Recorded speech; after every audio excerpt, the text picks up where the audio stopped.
Hello good morning students. मैं शैलेंद्र सिंह जीव विज्ञान की क्लास में आपका स्वागत है।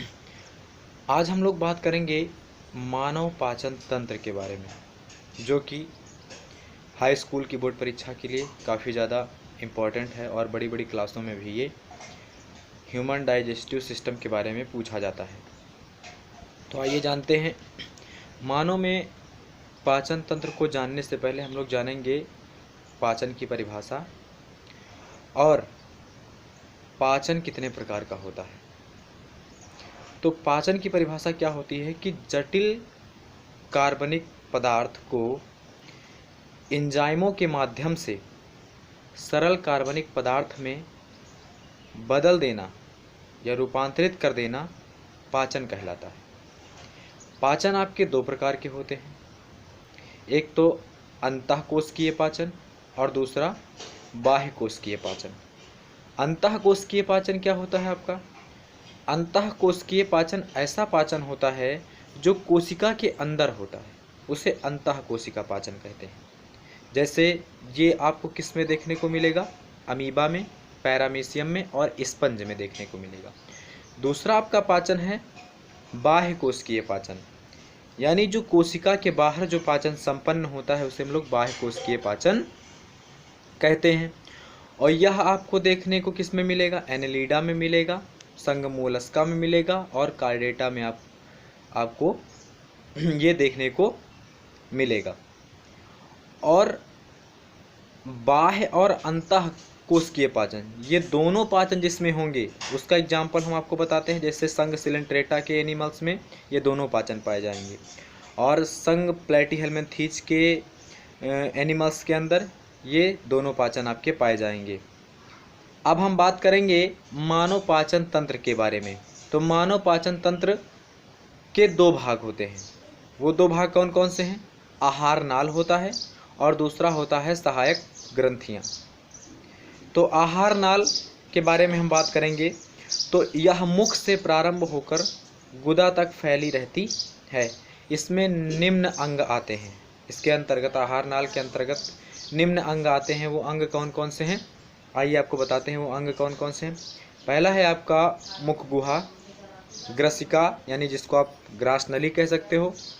अगला है आपका अमाशय, फिर है छोटी आंत और उसके बाद में अगला आपका है बड़ी आंत, फिर आपका है एनस पार्ट यानी कि गुदा द्वार। हम पहले पार्ट की बात करेंगे जो कि आपके आहार नाल का पहला भाग जो है वो है मुख गुहा के बारे में बात करेंगे।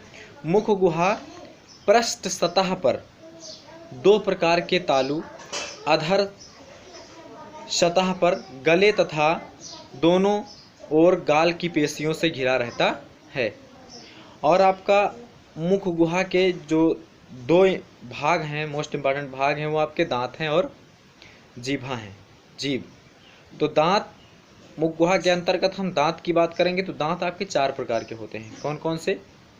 आप लोग पहले भी पढ़ चुके हो, करंतक, रदनक, प्राचवर्णक और चवर्णक। करंतक की संख्या 8 होती है मानव में, रदनक की संख्या 4 होती है और प्राचवर्णक की संख्या 12 होती है। और फिर प्राचवर्णक की संख्या 12 न होकर प्राचवर्णक की संख्या 8 होती है और चवर्णक की संख्या आपकी 12 होती है। तो हम इसमें बात करेंगे, जैसे आप कह सकते हो करंतक क्या होता है?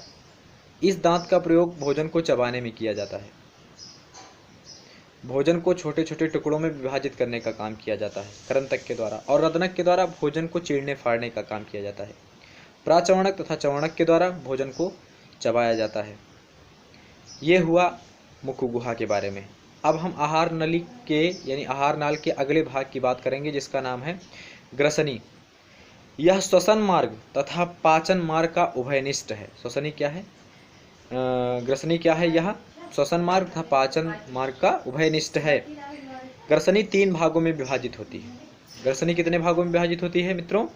ग्रसनी 3 भागों में विभाजित होती है। वो 3 भाग कौन से हैं?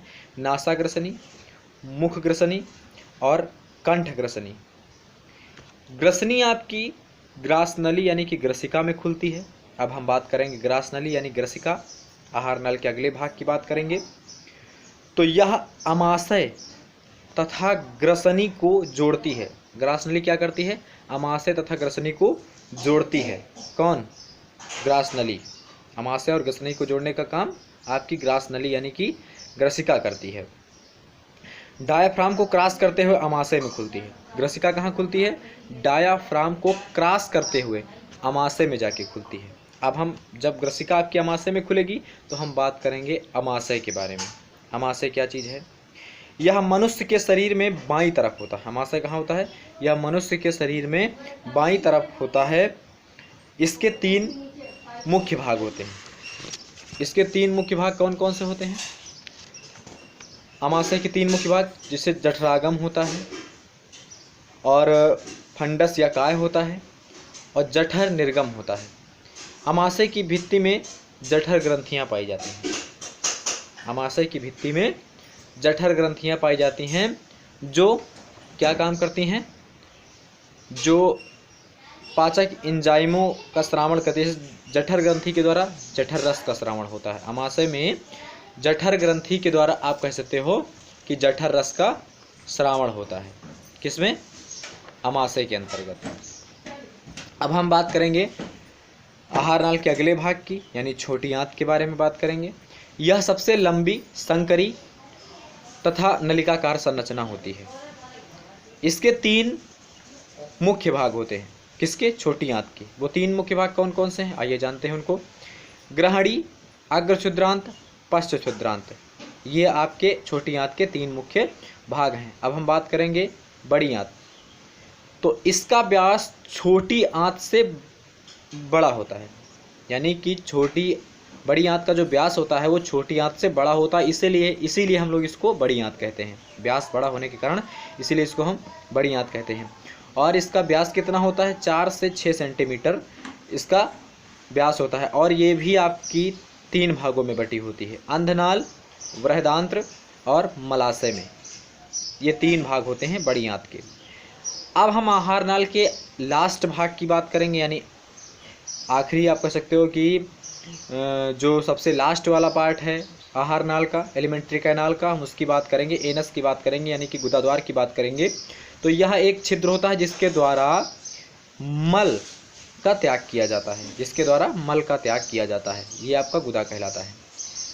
अब हम बात करेंगे कि मानव में पाचन तंत्र के अंतर्गत आप पढ़ें आहार नाल आया। आहार नाल के सारे भागों को आपने जाना भी।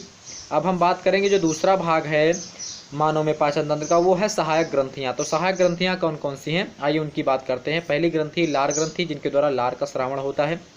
ये मुख गुहा में खुलती हैं। इसकी उत्पत्ति एक्टोडर्म से होती है। लार ग्रंथि की उत्पत्ति कहाँ होती है? एक्टोडर्म से होती है।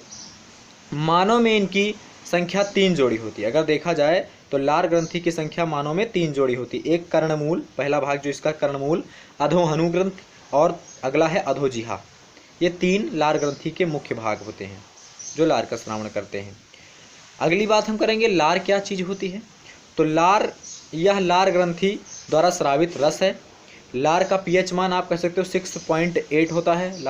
लार का पीएच मान 6.8 होता है। लार में पानी, लवण, श्लेष्मा, लाइसोजाइम, एमिलेज या टाइलिन तथा थियोसिएनेट होता है। टाइलिन की बात करेंगे तो टाइलिन जो एंजाइम होता है ये आपको स्वाद बताता है। क्या बताता है? स्वाद बताता है। टाइलिन स्वाद का अनुभव कराता है कि कोई चीज़ आप ग्रहण कर रहे हो तो उसका स्वाद कैसा है। अगली ग्रंथि की बात हम करेंगे जो कि आपकी जठर ग्रंथि है। तो जठर ग्रंथि की अगर मैं बात करूं तो जठर ग्रंथि के द्वारा जठर रस का श्रावण होता है। और जठर ग्रंथि आपकी पाई कहाँ जाती है? ये अमाशय में पाई जाती है। अभी हमने पहले भी बात किया कि जठर ग्रंथि आपकी कहाँ पाई जा रही है? अमाशय में पाई जा रही है। यह अमाशय की भित्ति में पाई जाती है, या अमाशय कह लो या अमाशय की भित्ति में पाई जाती है। कौन? जठर ग्रंथि, जो जठर रस का श्रावण करती है। अगली हम बात करेंगे इसके सहायक ग्रंथि के अंतर्गत, यानी कि पाचन के अंतर्गत मैं बात करूंगा HCl के कार्य क्या होते हैं। तो HCl जो होता है वो भोजन को लुगदी बना देता है। भोजन को क्या करता है? ह्यूमन की बॉडी में जब पाचन के अंतर्गत HCl जो होता है, यानी कि हाइड्रोक्लोरिक एसिड जो होता है, वो भोजन को लुगदी बना देता है और भोजन में जो भी बैक्टीरिया या हैं उनको ये नष्ट कर देता है, कीटाणुओं को नष्ट कर देता है और भोजन को सड़ने से बचाता है। ये HCl का कार्य है। फिर हम बात करेंगे यकृत। यह शरीर की सबसे बड़ी ग्रंथि होती है। यकृत क्या होती है? शरीर की सबसे बड़ी ग्रंथि कहलाती है। उसका नाम क्या है? यकृत है। यकृत का वयस्क मनुष्य में भार 1.2 टू 1.5 kg होता है, यानी कि 1.2 टू 1.5 kg होता है। किसका? यकृत का भार। किसमें? ह्यूमंस में। अब हम बात करेंगे पित्ताशय। तो पित्ताशय इसके अंतर्गत सहायक ग्रंथियों के अंतर्गत आपका पित्ताशय आएगा। तो पित्ताशय के द्वारा पित्त रस का स्रावण होता है, जो कि भोजन को पचाने में सहायता प्रदान करता है। अब मैं बात करूंगा, अगला है आपका आग्नेयाशय। आग्नेयाशय क्या होता है? इससे भी आग्नेयाशयी रस का स्रावण होता है, जो भोजन में सहायक होते हैं पचाने में। और अग्नाशय में दो प्रकार की सेल्स आपकी पाई जाती हैं, एक अल्फा सेल्स, एक बीटा सेल्स। तो आपकी जो बीटा सेल्स होती है, अल्फा सेल से कह सकते हैं, बीटा सेल से आपका लैंगरहैंस की दीपिकाओं, यानी कि अग्नाशय के अंतर्गत आपकी एक आती है लैंगरहैंस की दीपिकाएं। उन लैंगरहैंस की दीपिकाओं से इंसुलिन नामक हार्मोन्स का स्रावण होता है। तो जिस व्यक्ति के अंदर इंसुलिन हार्मोन्स का स्रावण होता तो सब में है, जिसमें होगा तो उसको मधुमेह रोग नहीं हो सकता है। लेकिन जिस व्यक्ति को मधुमेह रोग होता है, डायबिटीज होती है, समझ लो उसके अंदर इंसुलिन का स्रावण नहीं हो रहा है। अगली आंत्रग्रंथि की बात करेंगे। तो आंत्रग्रंथि के द्वारा आंतरस का स्रावण होता है। आंतरस क्या करते हैं? ये प्रोटीन का पाचन करते हैं। आंतरस क्या करते हैं? प्रोटीन का पाचन करते हैं। ये हुआ पूरा पाचन। अब आपका ये कंप्लीट हो गया, यानी हमने मानव में पाचन तंत्र यानी कि डाइजेस्टिव सिस्टम इन ह्यूमन की हमने बात की। उसमें हमने आपको क्या बताया? पहले पाचन की परिभाषा आपको हमने बताया, उसके बाद में हमने आपको पाचन के प्रकार बताए, फिर हमने आपको मानव में पाचन तंत्र का पूरा वर्णन किया। मानव में पाचन तंत्र के अंतर्गत दो भाग होते हैं। पाचन तंत्र जो मानव का होता है वो दो भागों में डिवाइड होता है। एक तो आपका होता है आहार नाल। हमने आपको आहार नाल के सारे मुख्य भागों के बारे में बताया जो कि पाचन तंत्र के अंतर्गत आते हैं, और फिर सहायक ग्रंथियों के बारे में बताया। तो आज के हमारे इस टॉपिक में यानी जूलॉजी की क्लास में आपको पाचन के बारे में बताया गया कि मनुष्य में यानी कि मानव में पाचन किस प्रकार से होता है, इसका वर्णन किया गया है। मित्रों, अगर आपको ये वीडियो अच्छी लगी हो तो मेरे इस वीडियो को लाइक, सब्सक्राइब और शेयर ज़रूर करें, ताकि हम आपको जीव विज्ञान से संबंधित जो भी महत्वपूर्ण टॉपिक है जो बोर्ड परीक्षा के लिए इम्पोर्टेंट हैं और आपकी लाइफ में कहीं ना कहीं काम आएँ, ऐसे टॉपिक जो इम्पोर्टेंट हैं, जो आपकी बड़ी सी बड़ी परीक्षाओं में पूछे जाएं, उन टॉपिक का नॉलेज मैं आपको बराबर देता रहूँगा। तो आज की क्लास में इतना ही। मैं शैलेंद्र सिंह, धन्यवाद।